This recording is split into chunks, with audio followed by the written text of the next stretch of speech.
जय जगन्नाथ दर्शक बंधु, वेलकम टू समस्या और समाधान चैनल को आपण मानक स्वागतम। आज यह हूँ मोर प्रथम चैनल, प्रथम एपिसोड रे आपण को एक विशेष कथा नहीं आपण पे आछि। मनीष जीवन समस्त कर दुख कष्ट समस्या थाए। समस्या अनेक प्रकार थाए। प्रथम समस्या होची शत्रु कहले साधारणतः आजिकल दुनियार समस्त प्राय शत्रु अछंती। शत्रु ना शुणिले समस्त को डर लगे। आज से जन कल्याण पाई बहु पुरातन ग्रंथ और पुरातन पोथी संगृहित एक उपाय नहीं कि आपण मन पे आसी।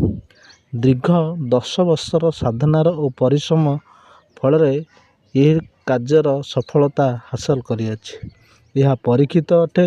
मु मो निजर शत्रु मानक परास्त करी एभली प्रयोगर करियाछि और अन्य लोक मानकर सेवा मध्य करियाछि। आपण मानकर एई वीडियो मानकर आपण अनेक लोक हैरान होसंती। कहा ठारू बिना मूल्य रे आपण माने एभली छोट छोट प्रतिकार करी आपण मानकर समस्या और समाधान निश्चय करि परिबे। आसंतु आज प्रथम एपिसोड रे शत्रु मानक ठारू किपरि रक्षा पाइबा। बिना मूल्य रे सरल उपाय द्वारा 100% गारंटी। यह परीक्षित अटे। यह परीक्षा करा जाई अछि। आपण माने यही उपाय रे करंतु।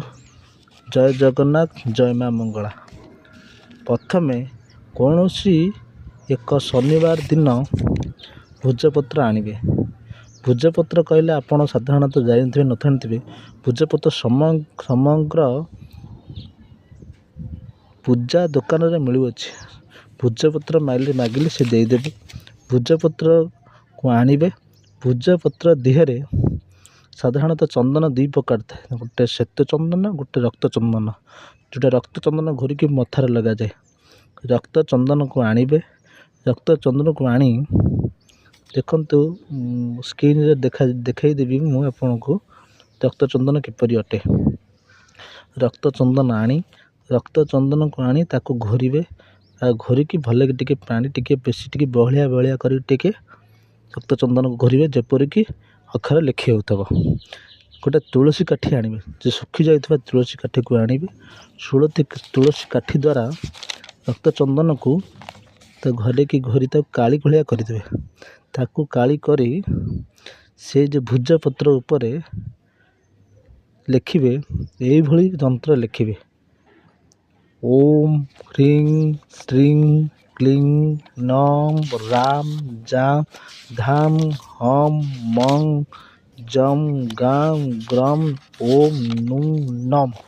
ये सब जतरा सब घर अच्छी घर को पूरा सठिक भाव में काढ़े। मंत्र को ठीक उच्चारण कर ठीक भाव में लिखिबे। यही भली करिवे। आसंतु देखिबा याकू किपरि करिबा। प्रथमे भोजपत्र आनिबे। भोजपत्र देखंतु स्क्रीन रे अछि। भोजपत्र टू आनिबे। मु जेमती पेपर रे लिखुची आपण सेमती भोजपत्र रे लिखिबे। प्रथमे भोजपत्र उपरे एई भली से तुलसी काठी रे रक्त चंदन को करथिबे। एई भली 8टी घर करिवे। कोटी कोटी करी आराम से सड़क पागरे 8टी घर करिवे। भोजपत्र उपरे एई भली धीरे धीरे करी 8टी घर करिवे जेमती गोटे भूल बटका नुहे।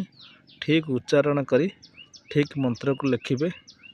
से पर देखंतु मु लिखुची ओम ओम लिखिबे। ह्रीं ह्रीं लिखिबे। श्रीं श्रीं लिखिबे। क्लीं क्लीं लिखिबे। नम नम लिखिबे। राम राम लिखिबे। जाम जाम लिखिबे।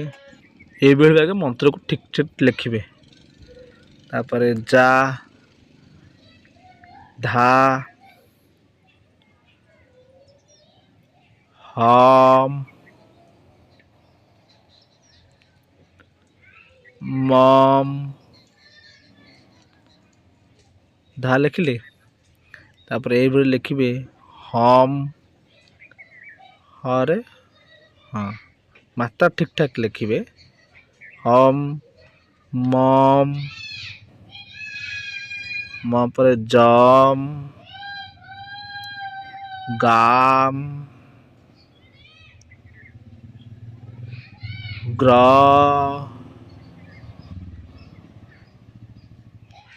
ଓମ୍ ନୁ ଡ୍ରୁ ନୁ ଡ୍ରୁ ନମ୍ ନୁ ଡ୍ରୁ ଡ୍ରୁ ଡ୍ରୁ ନୁରେ ରୁକାଳେ ନୁ ନମ୍ ଏଇଭଳି ଲେଖିବେ। ଏଇଭଳି ଲେଖିକି ହନୁମାନଙ୍କୁ ପୂଜା କରିବେ। ହନୁମାନଙ୍କୁ ପୂଜା କରିବେ। ହନୁମାନ ପାଖରେ ଏଇଭଳି ଯନ୍ତ୍ର ଲେଖିଦେବେ। ହନୁମାନଙ୍କୁ ପୂଜା କରିବେ। ପାଦ ପାଖରେ ରଖିଦେବେ ଯନ୍ତ୍ରକୁ ଲେଖିଦେଇକି ଶନିବାର ଦିନ ତା ଲେଖିବେ। ଶନିବାର ଦିନ ଯାଇକି ହନୁମାନ ପାଖକୁ ଯାଇକି ପାଦ ତଳେ ରଖିଦେବେ। ହନୁମାନଙ୍କ ପାଖରେ ଲେଖିବେ।